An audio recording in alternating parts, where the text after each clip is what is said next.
welcome to the Peace and Power podcast. I am so excited.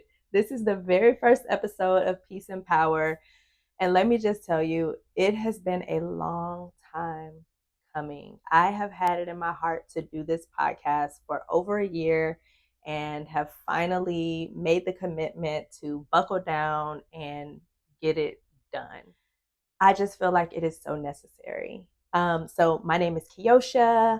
I'm a financial coach and I work specifically with women who are divorced, separated, or single moms and really just help them through turning their triumph into trauma, I like to say, because going through those seasons of life can have an enormous toll on your finances and even just on your outlook in life in general. And so it is my goal to step into this space to bring something that will be helpful and help inspire hope, and also give some practical tips on what to do during this season to actually help secure your financial future. And so I'm so excited about this because I think that it is going to help a lot of people. I will tell you, this is familiar territory for me. I did get a divorce at the end of 2020 after being married for 10 years. And it was a lot, okay? And fortunately for me, I have been able to overcome a lot of the financial struggles in my life, but there were some financial struggles in my life, right? I have been so nervous about bringing this podcast to the forefront. I've been so nervous about putting this out because I think this just opens up a world of so much for me to put out on the internet. But also, I know that this is what is necessary. This is what is necessary, and I cannot hold back out of fear that people won't receive it well, or out of fear that, it's not going to go anywhere. I have to hold true to knowing that there is someone who is going to benefit from this. And that's just where I stand on it. And so I'm going to go to the Bible and read this verse that has come up several times for me over the past few weeks, and most recently in our church service on Sunday. And it is Revelation 12, verse 11. It says, "They triumphed over him by the blood of the Lamb and by the word of their testimony. They did not love their lives so much as to shrink from death." And there's so much in that verse, but what really stood out to me is they overcome by the blood of the Lamb and by the word of their testimony. So Jesus died on the cross. He saved us. The salvation is there. It's free, right? But the word of their testimony also saves. Hearing and sharing, hearing from other people what they have been through can edify you, and sharing what you've been through can edify others. Like, we have to do that because that is part of what helps bring about the win, the victory, right? And then this line right here, they did not love their lives so much as to shrink. And I thought about that and I thought, I know I've been shrinking, right? I've been so concerned about protecting myself, about not putting myself out there and being vulnerable and not opening myself up to scrutiny, that I've shrunk back from the things that I know that God is calling me to do. And so, it is with great joy, but also some fear that I'm starting this because I know that it's necessary. And so I had to put that in there. I had to include that because this is a growth point for me. And just as excited as I am about sharing and teaching all the financial principles and everything. I'm excited about sharing my testimony because I truly do believe that my story is somebody else's story and can help them too. I really just want to speak from my heart about why this is so important to me. Growing up, I did not get a real lesson about money, right? It wasn't something that we talked about. It wasn't something where somebody sat me down and said, okay, A, B, C, and D, these are the things that you need to do, and these are the things that you need to know. No, my mom was a single mom. She had me and she had my older brother who was an adult when I was a child, but he had some disabilities and setbacks that required my mother to take care of him even into his adulthood. And so she was raising two children, one of them with a disability. And so she worked. And when I say she worked like 7 a.m. to 7 p.m. My mom was at work and she did what she had to do to make ends meet, to make sure that we had what we needed. But she didn't teach me how to handle money. The most I really got was, pay your bills and have good credit, right? And so when I started making money, right, when I got my first job at McDonald's when I was 14, I had no idea what to do with my money. I had no idea what this money could be other than the ticket to buy the clothes I wanted, the shoes I wanted, to hang out with my friends, to go places and do stuff, and basically threw all my money away. And a lot of my money ended up going to boys because at that time in my life, when I was a high schooler, that's where a lot of my energy went into whoever my boyfriend was. That's who I hung out with. When I got my checks, I felt good about being able to give him $100 or $200 because I had it, right?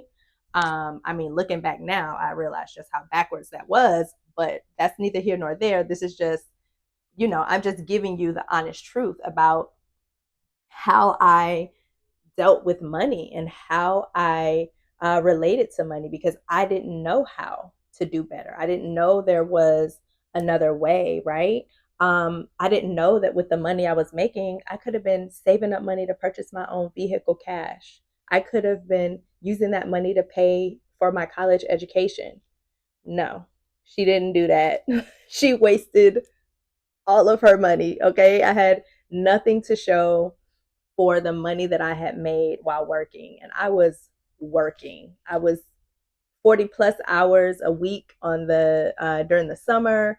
I was working every weekend. I was working extra shifts. So I was actually getting some substantial money, especially for a teenager at that time, but I wasn't being taught how to use it and how to manage it. Those things didn't come for me until later in life. And so when I went to college, I didn't have any money to go to college. None, zero. So I took out school loans in order to pay for college. And those loans were massive. By the end of my college career, I had about $40,000 in debt from student loans. And of course, I had a credit card because I had to build the credit, right? That was the whole spiel that you had to build up your credit.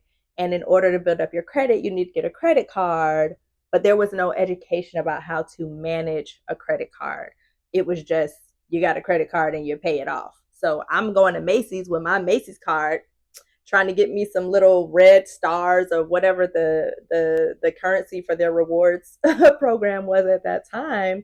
I'm going to Macy's because I'm going to shop and I'm going to do this and I'm going to do that. And then at the end of the month, I can't pay it all off. I'm paying the minimum, right? And so I just developed these really bad habits, particularly around borrowing money.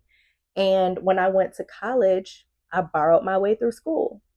And this this is the crazy part. Getting the student loans and then being excited for the refund check. I was so happy that I was getting a refund, not thinking, okay, this isn't really a refund. This is just the rest of the loan you took out that wasn't necessary to cover expenses. But being excited to like, oh, How much was your refund check? How much was your refund check? I mean, we checking each other like, how much money did you get? You guys, this is not my money. This is money that has to be paid back, right? And by the time I start really paying attention, my loans have ballooned from $40,000 to 60 plus. And so I'm like, wait a minute, that's not how much money I borrowed. Okay, girl, interest. But I wasn't taught that. I didn't know that. I didn't know any better. So I was doing what I thought was normal. Well, it was normal. It is normal. I was doing what was just the norm of the day. You go to college, you take out loans. That's what you do because that's how you pay for it, right? The idea of having my own money to pay for the things that I wanted was so far from my mind. Not to mention, I didn't know anybody personally, like in my family, who had been to college before me. I was the first person in my family to actually go to a 4-year college. And so I didn't know what I was doing. There was no precedent set, there was no passing down of knowledge of how to do these things. And so I got myself into a pickle financially with all of the loans that I had taken out and the credit cards that I had racked up. Well, cut to graduation, college is over, it's great. I have a job, I had maintained a relationship throughout my entire college career, and I got married. And yay, I'm married now, right? Two income household, all the things. But then in 2020, I got a divorce. And it's bittersweet. By no means is a divorce this great grand thing, right? Divorce is ugly, it's terrible. Nobody wants to rip their family apart. But going through the process of the separation and the divorce, I started to do work on Kiosha. I started to dig deep and to learn what were the things within me that came out in these unhealthy spending habits. What were the things going on inside of me that made me um, just mismanage my money, quite frankly? And, you know, I'll tell you this, for me, it was not an income problem. We get things backwards. A lot of times we think like, oh, if I just made more money, oh, if I just made more money. Making more money is not going to solve the problem when the problem is you, right? And that's when I realized the problem was me because I didn't have an income problem. Praise God, I actually got a promotion and a substantial raise while I was going through my separation. So when I got my own apartment, when I needed to buy furniture, when I needed things, I didn't have to bat an eyelash because I had the means to do it. But I started to do it in an unhealthy way. So when I got my apartment, I didn't take any furniture from my house. The only thing I brought with me was my daughter's bedroom. Other than that, I had to buy everything all over again. So I bought a couch and I bought a TV and I bought a TV stand and I bought a bedroom set and I got all the things that we needed. And then I started buying stuff that didn't nobody need. I didn't need, and I got divorced during the pandemic, y'all. So we're on lockdown. I got bar stools. What do I need with 3 bar stools? And I have, at the time, a 5-year-old daughter and me, and we're the only 2 people in this apartment. We don't need no bar stools. I got bar stools. I got a vanity in my room. I just started buying things. And one day I just felt it. I was looking for something. I was on one of the furniture sites like overstock.com or Wayfair or something. And I had started going down a rabbit hole of looking for stuff. And I realized, okay, Kiosha, we're past the point of you're buying what you need. Now you're just buying. You're just shopping for no reason, right? Um, and I realized in that moment, I was shopping to fill a void.